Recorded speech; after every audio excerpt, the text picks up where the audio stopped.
Hi hello दोस्तों, नमस्ते, राम राम, सुप्रभात। एक बार फिर से आप सभी का स्वागत है आपके अपने चैनल आद्या एकेडमी में। और मैं हाजिर हूँ एक नई वीडियो के साथ। दोस्तों, आज सभी को हनुमान जन्मोत्सव की हार्दिक शुभकामनाएं और आशा करता हूँ कि आप सब लोग मस्त होंगे, स्वस्थ होंगे। जहाँ अभी एक नई नोटिस आई है कि बीपीएससी का एग्ज़ाम जो है 9-10 जून को करवाने की डेट आ चुकी है। और ऐसे ही आपकी जैसे चुनाव ख़त्म होता है तो यूपी पुलिस मतलब जो भी एग्ज़ाम आपके पेंडिंग में आपके पड़े हुए हैं उस सबकी डेट आनी स्टार्ट हो गई है। और सबका एग्ज़ाम जो है चुनाव के बाद ही आपका होना है। तो ये जो भी 40-50 दिन आपके पास टाइम है, ये आपके लिए गोल्डन टाइम है, क्योंकि इसके बाद फिर आपको टाइम ज़्यादा मिलने वाला नहीं है। आज हम प्रकाश मतलब लाइट का चैप्टर हम आज कवर करेंगे। और प्रकाश से जितने भी क्वेश्चन आपके मोस्ट इम्पॉर्टेंट एग्जाम में जो बनते हैं वो सारे क्वेश्चन आपके यहाँ पे सारे कवर करवाए जाएंगे। और आपके सारे चुनिंदा क्वेश्चन इसमें लिए गए हैं, एक भी क्वेश्चन आपका फालतू वाला क्वेश्चन नहीं है। तो स्किप मत करिएगा वीडियो को पूरा ज़रूर देखिएगा और नोट्स इसकी ज़रूर बनाइएगा। अगर आपको ये कंटेंट आपको अच्छा लगे या इसके क्वेश्चन आपके एग्ज़ाम में आए या फंसे तो इसको आप या तो वीडियो 2 बार 3 बार आप देखिए या तो आप इसकी नोट से ज़रूर बनाइए। चलिए हम आते हैं अपने चैप्टर पे। तो हमारा क्वेश्चन क्या है कि प्रकाश क्या है, प्रकाश किसे कहते हैं। तो प्रकाश जो है विद्युत चुंबकीय तरंग है। प्रकाश क्या है? विद्युत चुंबकीय तरंग है। पहला आपका क्वेश्चन आपका बनता है कि प्रकाश किसे कहते हैं या प्रकाश है क्या। तो प्रकाश क्या है? प्रकाश एक विद्युत चुंबकीय तरंग होता है। अगला क्या है?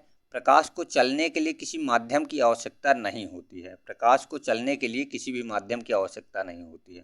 प्रकाश प्रकाश को माध्यम की आवश्यकता नहीं होती है। ठीक है। आगे क्या है क्वेश्चन? प्रकाश की चाल मापी किसने? प्रकाश की चाल किसने मापी है? तो प्रकाश की चाल को रोमर ने मापी है। किसने मापी है? रोमर ने मापी है। और जो बृहस्पति ग्रह के गैनीमीड उपग्रह के द्वारा मापी गई है। किसके द्वारा मापी गई है? बृहस्पति ग्रह के गैनीमीड उपग्रह के द्वारा मापी गई है। तो आपके सीधे सीधे 3 क्वेश्चन आपके यहीं देखिए बन रहे हैं। एक तो प्रकाश किसे कहते हैं, और एक आपका बन रहा है कि प्रकाश को चलने के लिए उसके कोई माध्यम की आवश्यकता नहीं होती है। तीसरा क्वेश्चन आपका है कि प्रकाश की चाल मापी किसने है? रूमर ने मापी है। तो आपके 3 से 4 क्वेश्चन 3 से 4 पॉइंट में ही आपके ये क्वेश्चन आपके आंसर बन गए। तो आप इससे आइडिया लगा सकते हैं कि इसमें हर एक पॉइंट में आपका एक क्वेश्चन छिपा हुआ है। अगला क्वेश्चन क्या है? अगला है प्रकाश की चाल। प्रकाश की चाल किस माध्यम में कितनी होती है? तो आपका निर्वात में प्रकाश की चाल कितना होती है? 3 × 10⁸ मीटर सेकेंड होती है। कितनी होती है? 3 × 10⁸ मीटर सेकेंड होती है। जिसे हम अगर वैसे किलोमीटर में लाएंगे तो ये हमारा हो जाता है 3 लाख किलोमीटर प्रति सेकेंड हो जाता है। अगला क्या है? कांच। कांच में कितना है प्रकाश की चाल? तो 2 × 10⁸ मीटर सेकेंड होता है, जो आपकी 2 लाख किलोमीटर हो जाता है। कितना हो जाता है? 2 लाख किलोमीटर सेकेंड हो जाता है। जल में इसी प्रकार आपका 2.25 × 10⁸ मीटर सेकेंड होता है। नाइलॉन में आपका 1.96 × 10⁸ मीटर होता है। तो आपका सबसे ज़्यादा निर्वात में चाल आपका क्वेश्चन में पूछा जाता है कि निर्वात में चाल इसकी कितनी है। वैसे तो ये चारों इंपॉर्टेंट है आपके, लेकिन निर्वात में चाल आपका डायरेक्ट क्वेश्चन में आता है कि निर्वात में चाल कितनी होती है, या प्रकाश की चाल सबसे ज़्यादा अधिक किस में होती है। तो सबसे ज़्यादा अधिक प्रकाश की चाल निर्वात में होती है, जो आपका 3 लाख किलोमीटर प्रति सेकंड होती है। अगला क्या है? परावर्तन किसे कहते हैं? तो हम परावर्तन किसे कहते हैं? जब किसी परावर्तन की आपकी डिफिनीशन है, जब प्रकाश किसी वस्तु से टकराकर वापस आ जाता है तो उसे हम परावर्तन कहते हैं। जैसे आपका प्रकाश ऐसे जा रहा है, ऐसे जा रहा है, ऐसे जा रहा है, और इसी रास्ते से टकराने के ये आगे मान लीजिए कोई टकराने वाली कोई चीज़ है, ये मान लीजिए यहाँ प्रकाश टकराए, तो यहाँ से प्रकाश इधर उधर ना जाने के बजाय ये सीधे इसी रास्ते से फिर से वापस आ जाए, तो उसे हम क्या बोलेंगे? उसे हम परावर्तन बोलेंगे। इसे हम क्या बोलेंगे? उसे हम परावर्तन बोलते हैं। जैसे उदाहरण हमारा क्या है? उदाहरण जैसे हमारा स्टेथोस्कोप है, इसे हम आला बोलते हैं। क्या बोलते हैं? आला बोलते हैं, जो डॉक्टर अपने कान में लगाते हैं। जब आप आला को लगाएंगे कान में, तो अगर आप आला को अगर हाथ से आप ठोंकते हैं तो आवाज़ उसमें ठोंकेंगे, आवाज़ आपके कान में उसी प्रकार वापस आती है, या आप किसी की धड़कन में लगाएंगे तो उसी प्रकार से वो वापस आवाज़ आती है। तो सबसे ज़्यादा आपका क्वेश्चन जो है यही बनता है। परावर्तन का सबसे अच्छा उदाहरण जो है, जो आपके एग्जाम में आता है, तो स्टेथोस्कोप ही आता है, इसे हम आला बोलते हैं। और इसकी खोज किसने की थी? तो आला की खोज की थी रेने लैनिक ने। किसने खोज की थी? रेने लैनिक ने खोज की थी, जो क्या थे? एक फ्रांसीसी वैज्ञानिक थे। कौन थे? एक फ्रांसीसी वैज्ञानिक थे। अब आपका पूर्ण आंतरिक परावर्तन किसे कहते हैं?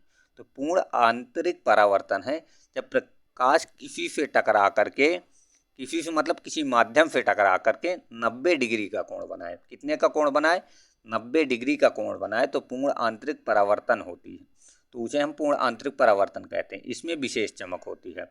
आपका क्वेश्चन ये आ जाता है कि किसमें किसमें प्रकाश टकरा करके 90 डिग्री का कोण बनाता है? तो आपका पूर्ण आंतरिक परावर्तन में जब किसी माध्यम से प्रकाश टकराता है तो वो कितने 90 डिग्री का कोण बनाता है। ठीक है, कितने डिग्री का? 90 डिग्री का कोण बना लेता है। ऐसे मान लीजिए जो कोई माध्यम हो गया, प्रकाश यहाँ से चला तो 90 डिग्री का कोण, ऐसे वो 90 डिग्री का कोण ऐसे बना लेगा।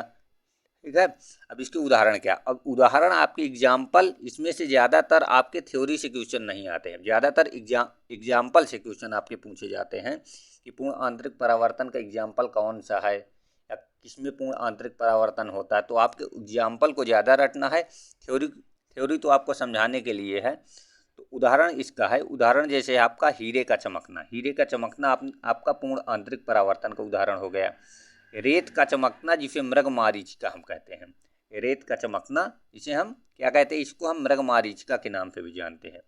तारकोल का चमकना, पानी का चमकना, ऑप्टिकल फाइबर और इंडोस्कोप होता है। इंडोस्कोप क्या होता है? एक होता है टेथोस्कोप, आपने ऊपर जिसको आप पढ़ा आला। इंडोस्कोप मतलब आंतरिक। इंडोस्कोप क्या होता है? आंतरिक के लिए होता है। ठीक है, अंदर की चीज़ों को पता लगाने के लिए इंडोस्कोप का प्रयोग किया जाता है। तो ये सब किसके उदाहरण है? ये आपके पूर्ण आंतरिक परावर्तन के उदाहरण है। दोस्तों, आपको उदाहरण तो ज़रूर आपको याद करना पड़ेगा। हर एक मतलब जितने भी प्रकाश के वो हैं, यही उदाहरण सबसे ज़्यादा इम्पॉर्टेंट है आपके, और एग्ज़ाम में उदाहरण ही आपके पूछे जाते हैं। तो उदाहरण आप ज़रूर याद करिएगा। तो आपके पूर्ण आंतरिक परावर्तन के उदाहरण आपके पूरे हो गए। अब आपके कुछ प्रकाश के नियम है, प्रकाश के सिद्धांत है। जैसे आपका हो गया कणिका सिद्धांत। तो कणिका सिद्धांत किसने दिया? न्यूटन ने दिया कणिका सिद्धांत। अब इसको आप कैसे याद करें? कणिका से आप कण से आप रिलेट करेंगे। कण, किसी भी चीज़ में जो कण होते हैं वो बहुत ज़्यादा होते हैं। तो न्यूटन का टन मतलब होता है, टन बहुत ज़्यादा संख्या होती है। तो आप कणिका सिद्धांत न्यूटन का हो जाएगा। तरंग सिद्धांत इसका है। तरंग सिद्धांत आपका हाइगेस का है। किसका है? हाइगेस का तरंग सिद्धांत है। और फोटॉन सिद्धांत आपका किसका है? आइंस्टीन का आपका फोटॉन सिद्धांत हो गया। अब अगला 3 आपके हो गए। कणिका सिद्धांत न्यूटन का हो गया, तरंग सिद्धांत हाइगेस का हो गया, और फोटॉन सिद्धांत आपका आइंस्टीन का हो गया। अब अगला आपका क्या है? अगला आपका है अपवर्तन। अपवर्तन मतलब क्या होता है? अपवर्तन का मतलब ही होता है धोखा या भ्रम। किसी चीज़ को देख करके धोखा हो जाए या भ्रम आपको पैदा हो जाए, तो उसे हम अपवर्तन कहते हैं। क्या कहते हैं? अपवर्तन। ये समझ लीजिए कि वो अपवर्तन का उदाहरण है। जैसे उसका उदाहरण हो गया तारों का टिमटिमाना। जैसे ऊपर आकाश में तारे हैं, तो आपको लगता है ये तारे टिमटिमा रहे हैं, तो ये आपका किसका? एक धोखा होता है। तो इसीलिए ये किसका उदाहरण? अपवर्तन का। पानी में डूबा सिक्का थोड़ा ऊपर उठा हुआ।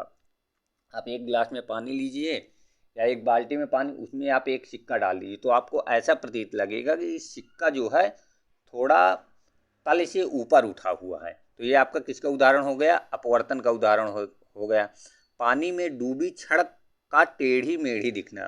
पानी में डूबी छड़ का कैसे दिखना? टेढ़ी मेढ़ी दिखना। ये भी आपका अपवर्तन का उदाहरण हो गया। अब आपका वर्ण विक्षेपण हो जाता है। वर्ण विक्षेपण क्या है? वर्ण विक्षेपण मतलब अगर आपको वर्ण विक्षेपण जानना हो या पता करना हो, तो जो सूर्य की रोशनी है, उस सूर्य की रोशनी, विक्षेपण मतलब होता है कई भागों में बंटना हो जाता है, विक्षेपित हो जाना। और तो एक सूर्य की रोशनी को एक शीशे में, एक दर्पण के सामने जब आप रखते हैं तो सूर्य के अंदर जितने प्रकाश होते हैं वो क्या हो जाते हैं, विक्षेपित हो जाते हैं। इसी प्रकार आपका जैसे इसमें उदाहरण है इंद्रधनुष का बनना, वो आपका किसका है, वर्ण विक्षेपण का उदाहरण है। और इंद्रधनुष जो है वर्षा में बूंदों के रूप में इंद्रधनुष बनता है। किसमें, वर्षा के बूंदों के रूप। इसीलिए इंद्रधनुष आपका तभी बनेगा जब बारिश की संभावनाएं होंगी, अभी आपका इंद्रधनुष आपका बनता है। वायुमंडल में धूल के कण में प्रकीर्णन होना, वायुमंडल में धूल के कण में प्रकीर्णन होना, और समुद्र में जल के अणु में प्रकीर्णन होना, ये आपका किसका, वर्ण विक्षेपण का उदाहरण हो गया। अब प्रकाश का प्रकीर्णन जो होता है सबसे ज़्यादा किस में होता है, तो सबसे ज़्यादा बैंगनी रंग में होता है, और प्रकाश का प्रकीर्णन सबसे कम लाल रंग में होता है। इसीलिए लाल रंग को खतरा वाला, प्रकीर्णन मतलब होता है कि उस चीज़ का बिखराव हो जाना, तो इसीलिए लाल रंग को। अब आपको देखिए, आपको सोचते हैं एक आपको इंटरेस्टेड चीज़ आपको पता चली कि आखिरकार जो अब हम उसमें जाते हैं, वाहन से जब आते हैं तो उसमें जो लाइट होती है, तो रेड लाइट जो होती है उसको रुकने के लिए क्यों बनाया गया है, रेड लाइट ही क्यों बनाई गई, दूसरा क्यों नहीं बनाया गया। रेड लाइट सिर्फ इसीलिए ही बनाया गया है क्योंकि इसका प्रकीर्णन जो होता है वो सबसे कम होता है, इस रंग का बिखराव जो है सबसे कम होता है। इसीलिए दूर से अगर आप देखेंगे तो रेड ही आपको सबसे पहले दिखेगा, दूर से भी आप रेड लाइट को आप पहचान जाएंगे कि रेड चल रहा है। इसीलिए इसको, क्योंकि इसका प्रकीर्णन सबसे कम होता है। और प्रकाश का तरंगदैर्घ्य सबसे ज़्यादा लाल रंग में होता है और सबसे कम आपका बैंगनी रंग में होता है। अब आपका व्यतिकरण किसे कहते हैं, व्यतिकरण होता कहाँ पे है, तो आपका व्यतिकरण होता है साबुन के घोल का बुलबुला रंग, साबुन के घोल के बुलबुले रंग और पानी के तेल की पानी में तेल की बूंद की रंगीन होना, ये आपके व्यतिकरण के उदाहरण हैं। तो व्यतिकरण के आपके दो उदाहरण हैं, और सबसे ज़्यादा आपका साबुन के घोल के बुलबुले रंगीन में, ये आपका उदाहरण सबसे ज़्यादा आपका एग्जाम में आता है। तो आपको ये वाला एग्जाम्पल आपको याद करके रखना है व्यतिकरण के लिए। तो आपका लाइट चैप्टर आपका दोस्तों कंप्लीट हो गया है, और ये ऐसा चैप्टर है जो आपके एग्ज़ाम में एक क्वेश्चन तो ज़रूर बनाता है। तो आपको स्किप नहीं करना है वीडियो को, आपको पूरा वीडियो देखना, आपका मोस्ट इम्पॉर्टेंट आपका ये चैप्टर हो जाता है। ऐसे ही इंटरेस्टेड वीडियो देखने के लिए आपको इसी चैनल से जुड़े रहना है। अपने दोस्तों को शेयर करिए और अपने परिवार को आगे बढ़ाइए, वीडियो को लाइक करिए, सब्सक्राइब करिए। जो दोस्त हमारे चैनल सब्सक्राइब नहीं करते हैं वो देखने के बाद अगर आपको कंटेंट अच्छा लग रहा हो और इससे आपके क्वेश्चन बन रहे हों या एग्ज़ाम में आपके फंस रहे हों प्रीवियस, क्योंकि आप हमारा इसको आप क्लास देखिए, क्लास देखने के बाद लाइट के जो भी प्रीवियस वाले क्वेश्चन हो किसी भी बुक से आप उठा लीजिए, उसको आप सॉल्व करिए, तो 99% आपके क्वेश्चन आपके इसी चैप्टर से आपके बनेंगे। तो अगर आपके क्वेश्चन बन रहे हों तो आप इस चैनल को ज़रूर सब्सक्राइब करिए, क्योंकि हम अब आपका थ्योरी वाला हिस्ट्री की, जियोग्राफी की, साइंस की, पूरी साइंस हो गई, पूरी हिस्ट्री हो गई, पूरी जियोग्राफी हो गई, नोट्स के द्वारा, अच्छी नोट्स जो आपके कंटेंट लेवल का होता है, जो आप पैड में पढ़ते 2000-4000 रुपये आप दे करके जो चीज़ आप पढ़ते हैं उसी को आपको फ्री में यहाँ पे पढ़ाया जाएगा। तो इस चैनल को सब्सक्राइब ज़रूर करिए ताकि आपके पास नोटिफिकेशन जैसे ही हम डालें सबसे पहले नोटिफिकेशन आप ही के पास आए। अब अगर वीडियो आपको अच्छा लगा हो तो वीडियो को लाइक करिएगा, चैनल को सब्सक्राइब करिएगा और अपनी राय कमेंट बॉक्स पर देना ना भूलिएगा। मिलते हैं अगली वीडियो में, तब तक के लिए जय हिंद, जय हनुमान, जय श्री राम।